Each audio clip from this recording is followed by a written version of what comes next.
Train ایک دریا پر سے گزری تو لیلا میری ساتھ والی خالی سیٹ کی کھڑکی میں آ کر باہر دریا کا نظارہ کرنے لگی۔ اس کے سیاہ بالوں کی لٹ ہوا میں اڑ رہی تھی۔ میرے جذبات میں ہلچل پیدا ہوئی تو میں نے اپنے خیالات کا رخ بدل دیا، کیونکہ اس قسم کے جذبات کا پیدا ہونا ایک کمانڈو کے مشن کے منافی ہوتا ہے۔ اگرچہ یہ ایک قدرتی بات ہوتی ہے، مگر کمانڈو اس قسم کے جذبات سے ہمیشہ اپنے آپ کا بچاؤ کرتا ہے۔ میرا منہ بھی کھڑکی سے باہر تھا۔ ایک بار ہم دونوں کی آنکھیں چار ہوئیں تو لیلا مسکرائی۔ میں نے اپنا چہرہ اندر کر لیا اور اخبار پڑھنے لگا۔ ہندو لالے کی بیوی پوری سیٹ پر پڑی خراٹے لے رہی تھی۔ شام کے سائے پھیلنے لگے تھے۔ ہندو لالا بھی اپنے بستر پر نیم دراز تھا۔ جھانسی پہنچ کر ٹرین رکی تو شام کا کھانا آ گیا۔ اب ہندو لالے نے پوچھا، بیٹا تم نے اپنا نام تو بتایا ہی نہیں۔ میں نے کہا، ہرنام سنگھ میرا نام ہے مہاراج۔ بڑا اچھا نام ہے، مذہبی سکھ تو نہیں ہو؟ میں نے یوں ہی کہہ دیا، جی نہیں، میں تو اکالی سکھ ہوں۔ لالا ہنس کر بولا، ممبئی میں میرے کئی اکالی دوست ہیں، تم بھنڈی بازار میں میری دکان پر آنا، تمہیں ملواؤں گا ان سے۔ بھنڈی بازار میں آ کر کسی سے 100 دیشی بھنڈار والے لالا کرم چند کا نام پوچھ لینا۔ میں نے کوئی جواب نہ دیا۔ جھانسی کے بعد لت پور آیا تو رات ہو گئی۔ میں برتھ پر جا کر لیٹ گیا۔ ٹرین پوری رفتار سے اڑی جا رہی تھی۔ کئی چھوٹے چھوٹے اسٹیشن گزرتے چلے جا رہے تھے۔ ٹرین کا اگلا پڑاؤ بھوپال تھا۔ بھوپال ٹرین صبح کے وقت پہنچتی تھی۔ جب رات کافی گہری ہو گئی تو میں برتھ سے اٹھ کر باتھ روم میں گیا۔ باتھ روم سے نکلا تو دیکھا ہندو فیملی ساری کی ساری سو رہی تھی۔ ڈبے کی بتی بھی انہوں نے مدھم کر رکھی تھی۔ لیلا اپنی برتھ پر چادر اوڑے پڑی سو رہی تھی۔ میں خاموشی سے اپنے برتھ پر چڑھ کر لیٹ گیا۔ کچھ دیر بعد مجھے باتھ روم کھلنے کی آواز سنائی دی۔ میں نے آنکھیں کھول کر ذرا سا سر اٹھا کر دیکھا، لیلا باتھ روم میں داخل ہو رہی تھی۔ میں نے آنکھیں بند کر لی۔ کچھ دیر بعد باتھ روم کا دروازہ کھلنے اور بند ہونے کی آواز آئی۔ میں نے آنکھیں بند ہی رکھی۔ اچانک مجھے اپنے بازو پر کسی کے ہاتھ کا لمس محسوس ہوا۔ میں نے چونک کر آنکھیں کھول دی۔ ڈبے کی دھیمی روشنی میں مجھے لیلا کا پراسرار چہرہ مسکراتا دکھائی دیا۔ اس نے میرے قریب سے گزرتے ہوئے میرے ہاتھ میں ایک چٹ تھما دی اور اپنی سیٹ پر جا کر لیٹ گئی۔ میں نے گردن گھما کر دیکھا، اس کے ماتا پتا بے خبر سو رہے تھے۔ بھارت میں بڑی آزادی ہے۔ لڑکی اگر کسی کو پسند کرتی ہے تو اس سے بے دھڑک بات کر لیتی ہے۔ شاید لیلا کو میں پسند آ گیا تھا اور اس نے مجھے پریم پتر لکھ کر میرے ہاتھ میں تھما دیا تھا۔ میں نے چھوٹا سا کاغذ کا ٹکڑا اپنی پتلون کی جیب میں رکھ لیا اور آنکھیں بند کر کے پڑا رہا۔ ابھی بھوپال نہیں آیا تھا۔ کچھ دیر بعد ڈبے کی شیشوں میں سے دن کی ہلکی ہلکی روشنی اندر آنے لگی۔ پھر بھوپال کا بہت بڑا ریلوے اسٹیشن قریب آ گیا۔ ہندو فیملی باری باری غسل خانے میں گئی۔ سب سے آخر میں گیا۔ ٹرین کی رفتار ہلکی ہو رہی تھی۔ بھوپال قریب تھا۔ میں نے کاغذ کا ٹکڑا جیب سے نکال کر دیکھا۔ اس نے ہندی میں لکھا تھا، مجھے اس نمبر پر ممبئی پہنچ کر فون کرنا۔ نیچے اس کا فون نمبر لکھا تھا۔ میں نے کاغذ کا ٹکڑا پتلون کی پچھلی جیب میں ٹھونس لیا۔ غسل خانے سے فارغ ہو کر باہر نکلا تو ٹرین بھوپال کے عالی شان ریلوے اسٹیشن میں داخل ہو چکی تھی۔ میری نظر لیلا پر پڑ گئی۔ اس نے مسکرا کر منہ دوسری طرف کر لیا۔ پھر اس نے مجھے چائے تھرماس میں سے نکال کر دی اور کہا، آپ گھر کی چائے پئیں۔ ہندو لالے کی بیوی بولی، یہ لیلا نے خود بنائی ہے بیٹا۔ یوں ہی سفر طے ہوتا رہا۔ سارا دن ٹرین ممبئی کی طرف رواں دواں رہی۔ ہوشنگ آباد آ گیا۔ پھر اٹارسی کا اسٹیشن آیا۔ کھانڈو پہنچے تو دن بیت چکا تھا۔ رات کے پہلے پہر ٹرین برہان پور پہنچ گئی۔ پھر رات آ گئی۔ راتوں رات بھساول، جلگاؤں، 40 گاؤں اور نندن گاؤں کے شہر بھی گزر گئے۔ آدھی رات کے بعد جا کر کہیں ٹاسک روڈ کا اسٹیشن آیا اور اس کے بعد دیو لالی، اور پھر جب گاڑی اگت پور کے آگے اسٹیشن پر رکی تو دن نکل آیا تھا۔ یہاں سے ٹرین کو بجلی کا انجن لگا دیا گیا۔ اب ممبئی یہاں سے تقریباً 150 کلومیٹر کے فاصلے پر رہ گیا تھا۔ 2 گھنٹے بعد ممبئی شہر کا پہلا مضافاتی ریلوے اسٹیشن کلیان آ گیا۔ کلیان سے ممبئی کا بوری بندر ریلوے اسٹیشن 50 کلومیٹر رہ جاتا ہے۔ اس دوران میں ہندو فیملی سے میری کافی دوستی ہو گئی تھی۔ لیلا سے باتیں بھی ہوئی تھی۔ اس نے مجھے اپنے میڈیکل کالج اور اپنی سہیلیوں کے نام بھی بتا دیے۔ کلیان کے بعد یوں تو کئی لوکل اسٹیشن آئے، مگر ٹرین صرف داور جا کر رکی۔ یہاں سے چلی تو ممبئی کے دوسرے سب سے بڑے ریلوے اسٹیشن پوری بندر کے کشادہ پلیٹ فارم میں داخل ہو گئی۔ اب میں ہندو فیملی اور لیلا کو بھول کر بڑی چوکس نظروں سے پلیٹ فارم کا جائزہ لے رہا تھا۔ ایک ہجوم تھا کہ خلق خدا کا دریا جو بہ رہا تھا۔ یہاں کون کسی کو دیکھتا تھا؟ میں بھی تھیلا اٹھائے بھیڑ میں گم ہو گیا۔ فرسٹ کلاس کے گیٹ پر زیادہ رش نہیں تھا، لیکن وہاں ملٹری پولیس کے 2 نوجوانوں کو دیکھ کر میں نے 3rd کلاس کے گیٹ کی طرف کا رخ کیا۔ یہاں بھیڑ کے ریلے کے ساتھ میں بھی باہر نکل گیا۔ سامنے سڑک کے کنارے ٹیکسیاں کھڑی تھیں۔ میں ایک ٹیکسی میں جا گھسا اور اسے اوپیرا ہاؤس چلنے کو کہا۔ ممبئی شہر میرے لیے نیا نہیں تھا۔ میں بھی اس شہر کی آوارہ گردی کر چکا تھا۔ اوپیرا ہاؤس کے چوک پر اتر کر میں پیدل ہی چرنی روڈ کی طرف چلنے لگا۔ شہر میں ٹریفک کا شور مچا تھا۔ لوگوں کا ہجوم چل پھر رہا تھا۔ چرنی روڈ میں داخل ہونے کے بعد میں محتاط ہو گیا۔ دور سے میں نے اپنے جاسوس بلکہ ماسٹر اسپائی حکیم سلیمان شاہ کے مطیب کو دیکھا۔ اس کا بورڈ دکان کے باہر ویسے ہی لگا تھا اور ایک ایمبیسیڈر گاڑی باہر کھڑی تھی۔ شاید حکیم صاحب کا کوئی امیر مریض آیا ہوا تھا۔ میں ایک ریستوران میں جا کر بیٹھ گیا، چائے کا کپ منگوا کر پینے لگا۔ ممبئی کی ٹریفک پولیس کا ایک دبلا پتلا سپاہی ڈنڈا لٹکائے ریستوران میں داخل ہوا اور کاؤنٹر کی ایرانی مالک کی طرف دیکھ کر بولا، دادا ایک گرما گرم چائے کا کپ تو پلاؤ۔ سالا بھاگ گیا، مگر کہاں جائے گا؟ میں بھی اسے پکڑوں نہ تو گھانسی نام نہیں میرا۔ میں خاموشی سے بیٹھا رہا۔ سپاہی میرے سامنے والے میز پر بیٹھ گیا، ٹوپی اتار کر اس نے میز پر رکھ دی، پھر اچانک اٹھ کر میرے پاس آیا۔ میرا دل ایک بار تو زور سے دھڑک اٹھا۔ سپاہی نے بڑے ادب سے کہا، سردار جی یہ لوشن کی شیشی لے لوں؟ چائے میں نمک ملا کر پیتا ہوں۔ میری جان میں جان آئی، میں نے کہا لے لو جی۔ سپاہی نے نمک دانی اٹھائی اور تھینک یو سردار جی کہہ کر اپنی کرسی پر جا کر بیٹھ گیا۔ میں اٹھ کر کاؤنٹر پر چائے کے پیسے ادا کیے اور بائیں سڑک پر آ کر حکیم صاحب کی دکان کی طرف دیکھا۔ گاڑی ابھی تک دکان کے باہر کھڑی تھی۔ اب میں زیادہ دیر سڑک پر نہیں رک سکتا تھا۔ میں نے خدا کا نام لیا اور حکیم سلیمان شاہ کے مطیب کی طرف چلنے لگا۔ میں اس کے مطیب کی ڈیوٹی میں سے گزر کر بیٹھک میں گیا تو دیکھا کہ ہمارا ماسٹر اسپائی حکیم سلیمان شاہ سفید براق لباس پہنے اپنی صندوقچی کے پیچھے غلیچے پر بیٹھا ایک ہندو عورت سے باتیں کر رہا تھا جو اس کے پاس ہی بیٹھی تھی۔ میں نے ہاتھ جوڑ کر سلام کیا تو حکیم صاحب نے نظریں اٹھا کر مجھے دیکھا، پھر کہا بیٹھو سردار جی ابھی دیکھتا ہوں۔ اس کے لہجے سے میں اندازہ نہ لگا سکا کہ حکیم صاحب نے مجھے پہچانا ہے یا نہیں، کیونکہ اس کا انداز بالکل کاروباری اور روزے مرہ کا تھا۔ میں بیٹھک میں فرش پر چپکے سے بیٹھ گیا۔ ہندو عورت کو حکیم صاحب نے مجون کی شیشی اور کچھ پڑیاں دے کر کہا، بہن جی دوائی باقاعدگی سے کھائیں، بھگوان اچھا کر دے گا، پرسوں آ کر پھر دکھا دیجیے۔ ہندو عورت نے ہاتھ جوڑ کر پرنام کیا اور بیٹھک سے چلی گئی۔ اس کے جانے کے بعد حکیم صاحب نے میری طرف دیکھے بغیر اپنے رجسٹر پر کچھ لکھتے ہوئے آہستہ سے پوچھا، تمہارے پیچھے کوئی لگا ہوا تو نہیں؟ میں سمجھ گیا کہ حکیم صاحب نے مجھے ایک سکھ کے روپ میں بھی پہچان لیا ہے۔ آخر وہ ماسٹر اسپائی تھا، تجربہ کار جاسوس تھا۔ میں نے کہا میرے پیچھے کوئی نہیں تھا۔ حکیم صاحب اپنی جگہ سے اٹھ کر مطب کی ڈیوٹی میں آ گئے۔ سامنے تاک میں رکھے ہوئے لوٹے میں سے پانی لے کر ایک بار کلی کی اور رومال سے منہ پونچھتے ہوئے میری طرف دیکھ کر بولے، سامنے والی کوٹری میں چلے چلو۔ میں جلدی سے اٹھ کر حکیم صاحب کی کوٹری میں گھس گیا۔ تھوڑی دیر بعد حکیم صاحب بھی کوٹری میں آ گئے، دروازہ بند کر کے بولے، تم نے بہت دیر کر دی۔ ان لوگوں نے ڈاکٹر افریدی اور اس کی بیٹی نورین کو کسی ایسی جگہ چھپا دیا ہے جس کا ہم ابھی تک سراغ نہیں لگا سکے۔ میں نے حکیم صاحب کو بتایا کہ میرے ساتھ کیا گزری، کیسے جموں میں میرا ساتھی شہید ہو گیا، لیکن ہم نے ٹارگٹ اڑا دیا۔ حکیم صاحب نے کہا، اس کا مجھے پتا چل گیا تھا، لیکن تم نے یہاں آتے آتے بہت دیر کر دی ہے۔ میں نے کہا، ان لوگوں نے ہمارے سائنسدان ڈاکٹر افریدی اور اس کی بیٹی کو اغوا کر کے بڑودہ احمد آباد کے درمیان جنگل کے پرانے کھنڈر میں زیر زمین لیبارٹری میں رکھا ہوا تھا۔ اب وہاں سے اسے کسی دوسری جگہ کیوں لے گئے ہیں؟ حکیم سلیمان شاہ نے دروازہ کھول کر باہر دیکھا، پھر دروازہ بند کر کے بولا، بھارتی ملٹری انٹیلیجنس کو مخبری ہوئی تھی کہ پاکستانی کمانڈو ڈاکٹر افریدی اور اس کی بیٹی کو واپس نکالنے بھارت کی سرحد میں داخل ہو چکے ہیں۔ یہ مجھے میرے ایک خاص آدمی نے اطلاع دی تھی۔ میں نے کہا، اب ہمیں کیا کرنا چاہیے؟ کیونکہ میرا اصلی مشن تو ڈاکٹر افریدی اور اس کی بیٹی کو یہاں سے نکال کر پاکستان پہنچانا ہے۔ حکیم صاحب بولے، میں جانتا ہوں۔ کچھ دیر خاموش رہنے کے بعد کہنے لگے، میں نے اپنے ایک خاص ایجنٹ کو ڈاکٹر افریدی اور اس کی بیٹی کا سراغ لگانے بھیجا ہوا ہے، شاید وہ کل شام تک واپس آ کر مجھے کوئی اطلاع دے۔ یہ اچھا ہے کہ تم ایک سکھ کے بیس میں ہو، تم آج کی رات کسی گردوارے میں گزارنا، خبردار کسی ہوٹل میں نہ ٹھہرنا، کل شام کو میرے پاس آنا، میں تمہارا انتظار کروں گا، اب تم جاؤ۔ یہ کہہ کر حکیم صاحب کوٹری سے نکل کر اپنی بیٹھک میں چلے گئے۔ ان کے جاتے ہی میں بھی کوٹری سے نکل آیا۔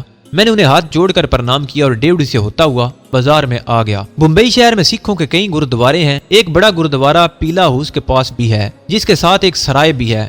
میں ٹرام میں بیٹھ کر پیلا ہاؤس والے گردوارے میں آ گیا۔ یہاں گرنتھ پاٹ ہو رہا تھا، سکھ ماتھا ٹیکے چلے آ رہے تھے۔ میں نے بھی اندر جا کر ماتھا ٹیکا، پرشاد لیا اور سرائے میں آ کر ایک اکالی سکھ کو دیکھا کہ نیلی پگڑی پہنے سبز کرسی لگائے رجسٹر سامنے رکھے بیٹھا تھا۔ میں نے جا کر 7 سری اکال کیا اور بتایا کہ میں دلی سے آیا ہوں، اتنے پیسے نہیں ہیں کہ کسی ہوٹل میں ٹھہروں۔ اکالی سکھ نے بے نیازی سے کہا، 50 روپے لگیں گے سردار جی، 2 راتیں رہ سکو گے، دھرمشالہ میں جگہ نہیں ہے۔ میں نے اسی وقت جیب سے 50 روپے نکال کر اکالی سکھ سیودار کے حوالے کر دیے۔ اس نے مجھے ایک دوسرے بوڑھے سیوادار کے حوالے کر دیا جو مجھے سرائے کی ایک ٹوٹی پھوٹی شکستہ کوٹری میں لے آیا۔ تمہارے پاس بسترا نہیں ہے سنگتو؟ میں نے کہا، نہیں مہاراج۔ سیوادار بولا، وہ گرو کی کرپا ہو تم پر، گھر سے بھاگ کر آئے ہو یہاں؟ میں نے کہا، نہیں سردار جی، اپنے بھائی کو تلاش کرنے آیا تھا، وہ نہیں ملا، 2 روز اور اسے دیکھوں گا، نہ ملا تو چلا جاؤں گا۔ سیوادار کہنے لگا، 10 روپے مجھے دو گے تو بستر لا دوں گا۔